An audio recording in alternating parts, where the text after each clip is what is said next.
Moi et mon frère sommes en route pour rejoindre nos parents dans le sud. Le chemin est assez long en voiture, alors nous allons passer une nuit dans un vieil hôtel au bord de la route. L'aubergiste nous attend à l'entrée. Caché par l'ombre du bâtiment, il ne vient même pas nous accueillir. Il se contente juste de nous regarder pendant que nous sortons de la voiture les bagages qui nous seront utiles. Une fois à l'intérieur, l'homme nous emmène à nos chambres qui se trouvent au premier étage. L'aubergiste est âgé d'environ une 60aine d'années. Les cheveux gris foncés, crâne dégarni, le visage sans expression, les coins de la bouche qui tombent lui donnent une mine désagréable. Nous marchons tous ensemble dans un corridor sombre. Les murs sont rouges et le sol est constitué d'un vieux parquet qui craque sous nos pas. Des lampes murales en forme de corneille sont accrochées et libèrent une faible lumière jaunâtre, même pas assez puissante que pour éclairer les portes des chambres. J'espère que nos chambres ne seront pas aussi sombres. Il y a une sorte d'ambiance assez lourde dans cet hôtel. On n'entend personne, il y a cette odeur que l'on trouve toujours dans les vieux bâtiments. Cet hôtel a quelque chose que je n'arrive pas à décrire. Tu ne trouves pas que cet hôtel a quelque chose de bizarre ? Dis-je à mon frère. Non, pas du tout, c'est juste qu'il est vieux. Nous arrivons devant la porte de notre chambre.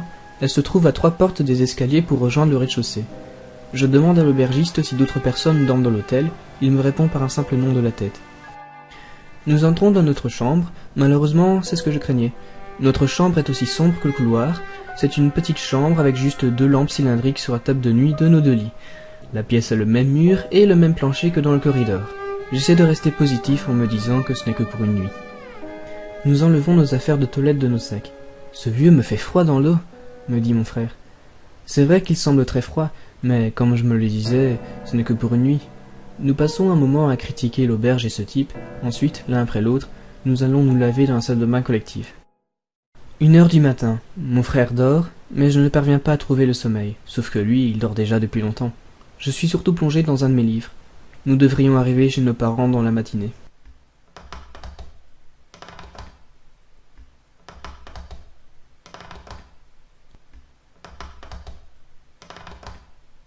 Quelqu'un monte les escaliers. Je me demande qui c'est. L'aubergiste qui ne dort pas? Ou bien quelqu'un qui vient passer la nuit? Et pourtant c'est tard. J'arrive à entendre chaque marche d'escalier craquer. Cette personne semble monter très lentement les escaliers, sans doute pour éviter de faire trop de bruit.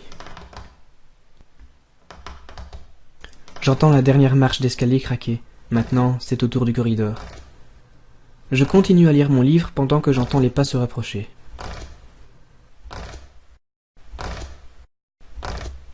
Je baisse mon livre. Je n'ai pas rêvé. Il vient bien de s'arrêter devant la porte de notre chambre.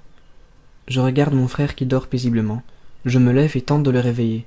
« Réveille-toi, je pense qu'il y a quelqu'un devant la porte. » Je le secoue, mais il ne se réveille pas. Quelque chose se frotte contre la porte.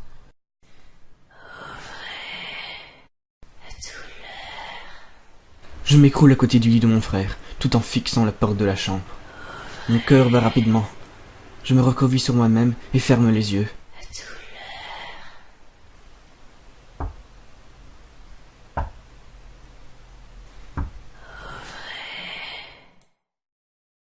La voix cesse.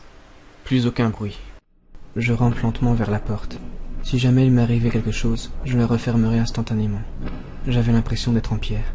La peur me paralysait presque. Je suis devant la porte, je tends lentement ma main vers la poignée. N'ouvre pas la porte. Je me retourne. Mon frère est debout sur son lit. Ne l'ouvre pas. Il s'écroule sur son lit. Je me précipite sous les couvertures de mon lit. La voix retentit une nouvelle fois, mais je tente de ne pas y prêter attention.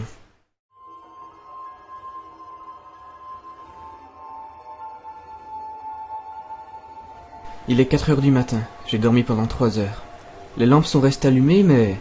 Mon frère, il n'est pas dans son lit. Je me redresse, et mon cœur se serra tellement fort que je faillis vomir. « Referme cette porte !» Mais c'était déjà trop tard. Une main squelettique saisit le cou de mon frère et l'emporte dans le couloir.